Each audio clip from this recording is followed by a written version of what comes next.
Mary and Martha were twin girls born into a life of extreme poverty. Their small village was nestled in a rural area, far from the hustle and bustle of city life. The road to their house was a testament to their struggles, filled with potholes and uneven terrain. It was a miracle their little hut still stood. Mary and Martha lost their parents at a very young age. Tragedy struck when Mary and Martha were just 6 years old. Their parents were involved in a fatal car accident on their way home from a market trip. The loss of their parents was devastating for Mary and Martha.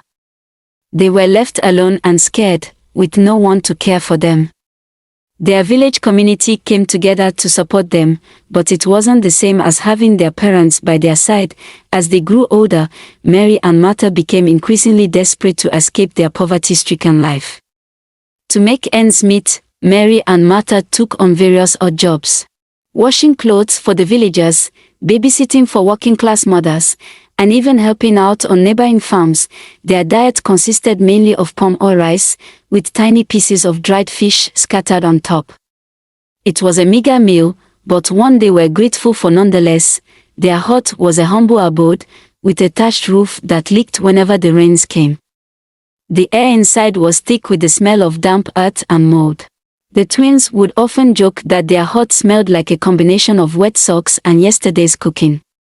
But despite the smell, the hut was home, and the twins loved it. The twins would huddle together, watching as the raindrops dripped through the thatched roof, forming tiny puddles on the earthen floor. At night, when the rains came, the twins would listen to the sound of the raindrops on the roof.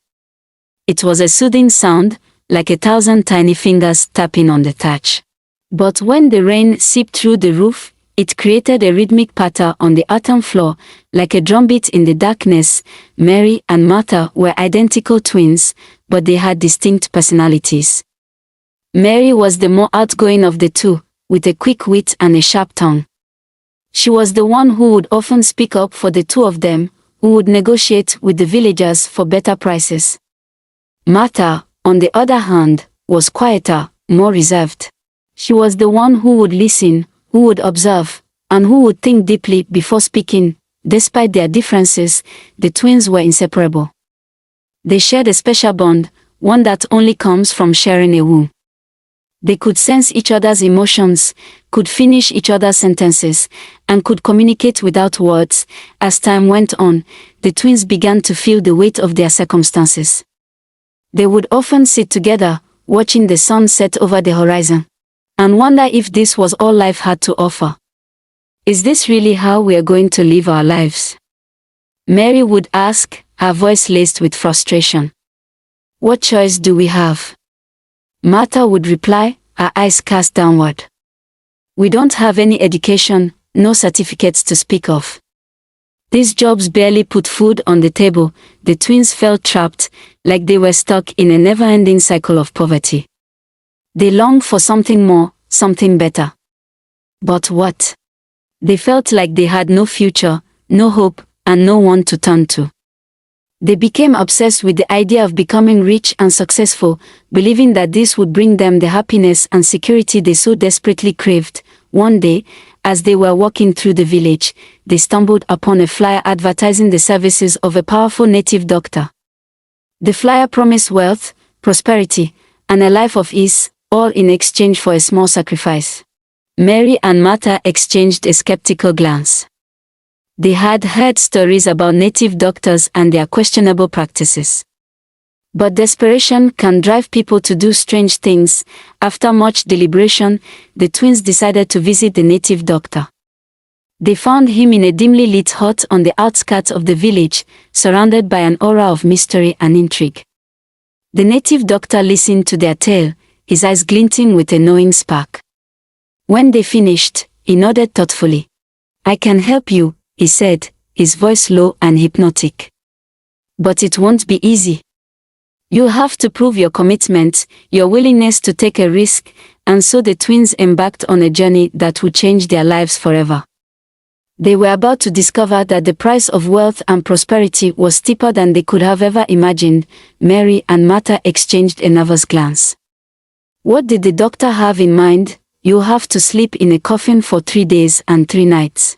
The native doctor continued, his eyes glinting with an otherworldly intensity.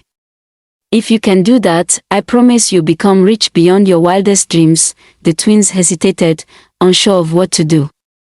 It sounded like a crazy, impossible task. But the promise of wealth and prosperity was too enticing to resist. They agreed to the native doctor's terms, and he led them to a room with coffins in the corner. The twins climbed inside, feeling a sense of trepidation wash over them.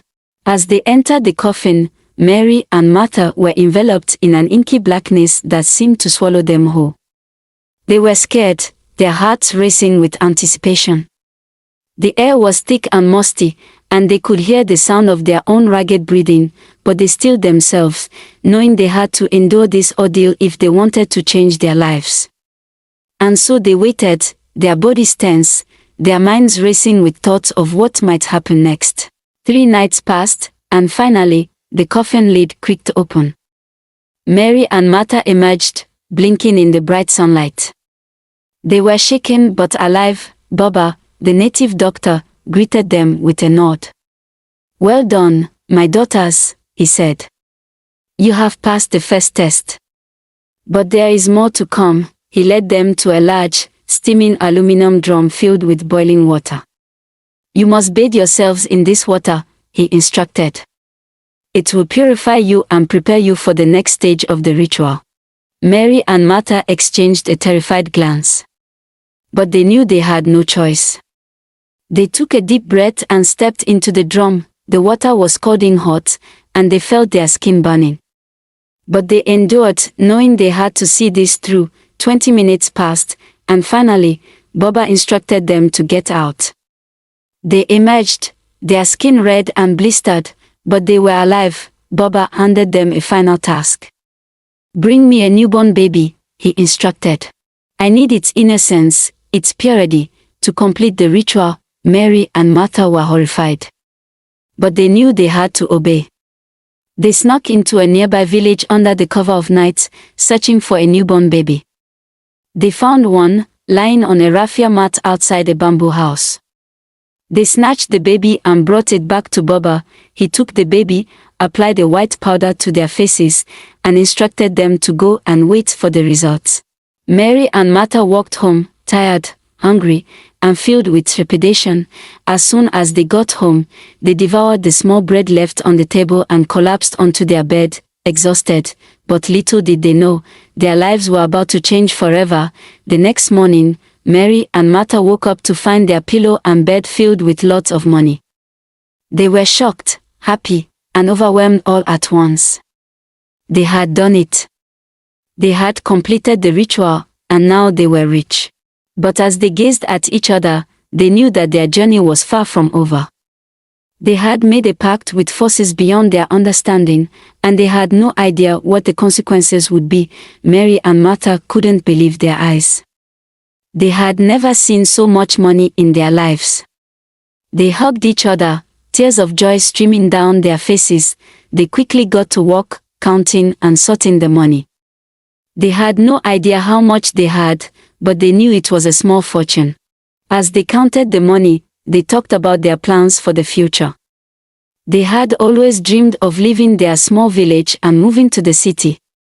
Now, with their newfound wealth, they could finally make that dream a reality.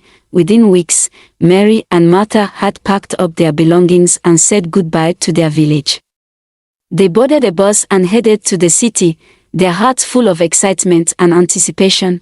As they arrived in the city, they were struck by its sheer size and energy. Towering skyscrapers loomed above them, and the sounds of car horns, chatter, and music filled the air. The twins were amazed by the city's vibrancy and diversity. They saw people from all walks of life, dressed in all sorts of clothing, speaking different languages. They felt like they had entered a whole new world. Mary and Martha quickly found a beautiful apartment in an upscale neighborhood. They furnished it with luxurious furniture and decorations, and spent their days exploring the city. And all it had to offer, they shopped at high-end boutiques, dined at fancy restaurants, and attended exclusive parties. They wore designer clothes and drove fancy cars, and they met new friends, including wealthy business people. artists, and musicians. As they settled into their new life, Mary and Martha began to pursue their passions. Mary started a fashion label, using her natural talent to create stunning clothes. Martha, meanwhile, began to paint, using the city's vibrant energy as inspiration. Their businesses flourished, and soon they were known as two of the city's most successful and stylish young women. They lived a life of luxury and ease. Despite their success, however, Mary and Martha couldn't shake the feeling that they had made a deal with forces beyond their control, despite their outward appearance of success and happiness. Mary and Martha couldn't shake the feeling of guilt and unease that had been growing inside them since the night they stole and sacrificed the baby. Every night, as they lay in bed, the money kept multiplying. They would hear the cry of the little baby echoing in their ears. They couldn't sleep, and couldn't shake the feeling of discomfort and fear that had taken over their lives. They would often wake up in the middle of the night, drenched in sweat, with the sound of the baby's cry echoing. In their minds, they tried to drown out the guilt with expensive champagne and lavish parties, but nothing seemed to work. The cry of the baby was always there, haunting them, reminding them of what they had done. One night, as they were driving home from a party, they saw a church. The lights were on, and the doors were open, inviting them in. Without saying a word, they both knew what they had to do. They pulled over, got out of the car, and ran into the church. They fell to their knees, crying and sobbing, and confessed their sins to the priest. They told him everything about the baby, about the ritual, about the wealth and success that had come to them as a result. The priest listened, his face filled with compassion and understanding. When they finished, he prayed for them, asking God to forgive them and to give them peace. As they left the church, Mary and Martha felt a weight lift off their shoulders. They knew they still had a long way to go, but they also knew they were on the right path. They began to use their wealth and success to help others. They built schools, hospitals, and orphanages. They helped those in need, and they worked tirelessly to make the world a better place, but their newfound peace was short-lived. 2 months later, Mary and Martha died in a ghastly car accident. Their car crashed into a tree, and they were killed instantly. The news of their death sent shockwaves through the city. People were stunned, wondering how two young women with so much promise and potential could be taken away so suddenly. As the investigation into their death continued, it became clear that their car had been traveling at a high speed and that they had been driving recklessly. It was as if they had been driven by a force beyond their control, a force that had ultimately led to their demise. As the news of Mary and Martha's death spread, the city was left to ponder the sudden and tragic end of two young women who had seemingly had it all. Their wealth and success had been the envy of many, but in the end, it had not been enough to save them. In the days that followed, people began to whisper about the true cost of Mary and Martha's success. Some said they had made a pact with dark forces, while others claimed they had simply been consumed by their own ambition. But one thing was certain: their death served as a stark reminder that true wealth and success are not just about material possessions, but about the choices we make and the lives we lead. The priest who had counseled Mary and Martha in their final days was among those who mourned their passing.